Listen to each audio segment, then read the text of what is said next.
Halo rekan-rekan semua, perkenalkan nama saya Arik Gulam Fadoli dan hari ini saya akan membahas hasil dari sertifikasi saya tentang pengantar AI untuk pemasaran digital, mata kuliah pemasaran digital dan media sosial Universitas Pelita Harapan.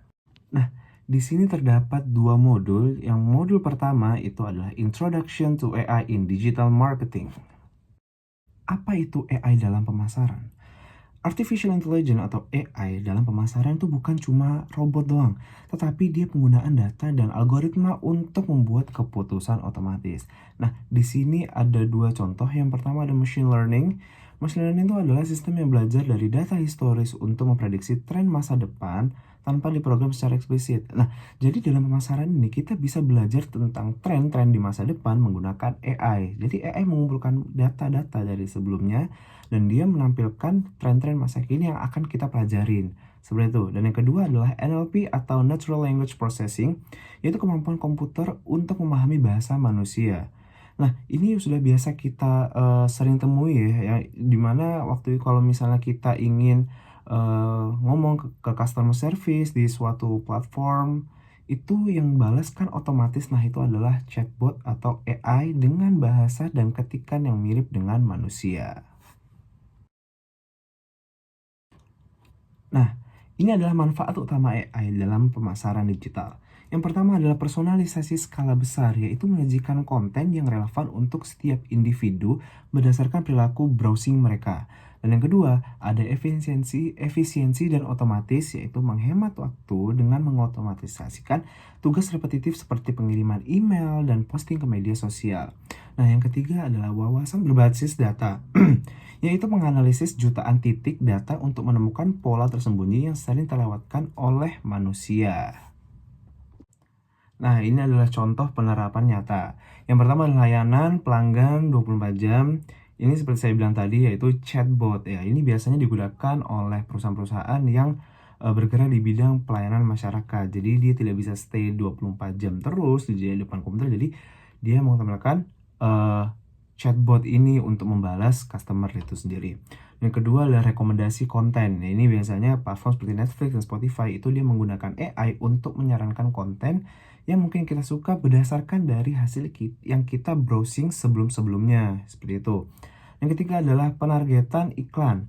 Google dan Facebook advertisement itu mengoptimalkan siapa aja yang melihat iklan kita untuk return on investment kita yang maksimal. Nah, ini adalah modul kedua yaitu Developing Effective Prompts for AI. Nah, di sini saya akan menjelaskan seni prompt engineering ya. Prompt engineering adalah keterampilan merancang instruksi prompt untuk memandu model AI agar menghasilkan output yang spesifik dan berkualitas tinggi sesuai apa yang kita pengen. Nah, dalam pemasaran digital ini, berarti kita harus mengubah ide kampanye abstrak menjadi copy iklan yang nyata, berkolaborasi dengan artificial intelligence sebagai rekan kerja kreatif bukan cuma alat pencari. Yang ketiga adalah kualitas output atau kualitas input dalam prompt itu sendiri.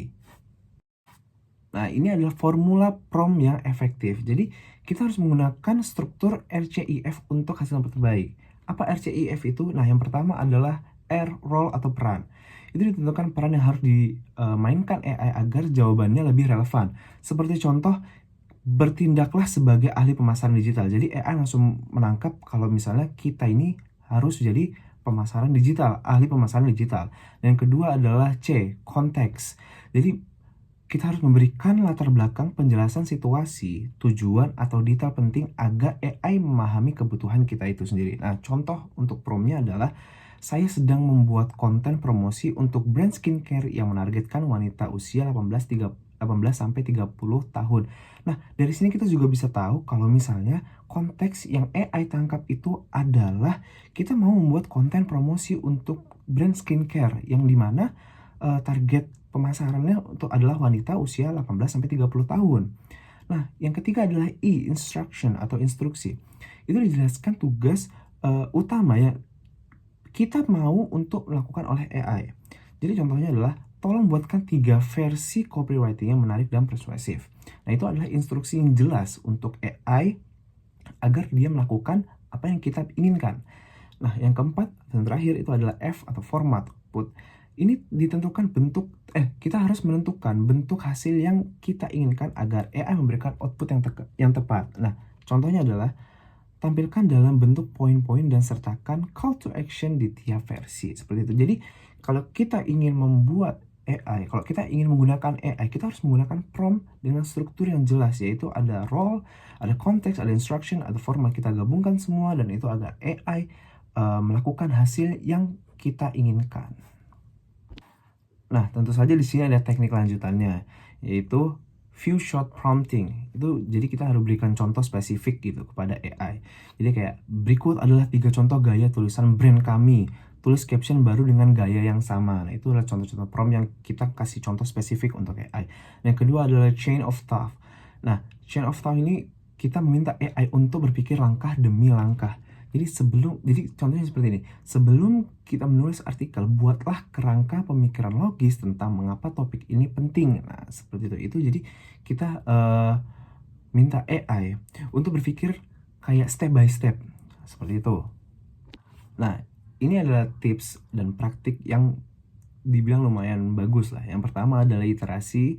Iterasi itu jadi kita jangan berhenti pada hasil pertama. Jadi kita harus minta revisi lagi.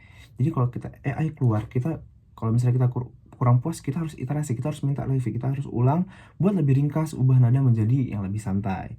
Nah, yang kedua adalah hindari ambiguitas. Namanya juga AI ya, robot. Itu tidak sama apa yang kita pikirkan. Dia hanya memikirkan apa yang kita ketik. Jadi kita harus menghindari kata-kata yang membuat ambigu. Jadi kita harus gunakan kata kerja yang kuat seperti tulis, analisis, rangkum daripada kata-kata yang lemah atau misalnya seperti contoh pikirkan atau mungkin. Nah, yang ketiga adalah validasi fakta. AI bisa berhalusinasi. Dia bisa membuat apa yang dia inginkan. Nah, kita harus selalu cek fakta dan data yang dihasilkan sebelum kita publikasikan ke orang-orang. Nah, untuk kesimpulan dari presentasi hari ini adalah AI adalah kolaborator yang transformatif dalam pemasaran digital. Tapi kesuksesan AI ini sangat bergantung pada kualitas prompt yang kita buat. Jadi kunci untuk memaksimalkan AI dalam pemasaran digital ini adalah kita harus beriterasi pada prompt yang menghindari ambiguitas serta kita selalu memvalidasi fakta yang dihasilkan oleh AI itu sendiri. Berikut adalah presentasi saya. Mohon maaf jika ada salah kata atau kata-kata yang kurang jelas. Terima kasih semuanya. Sampai jumpa.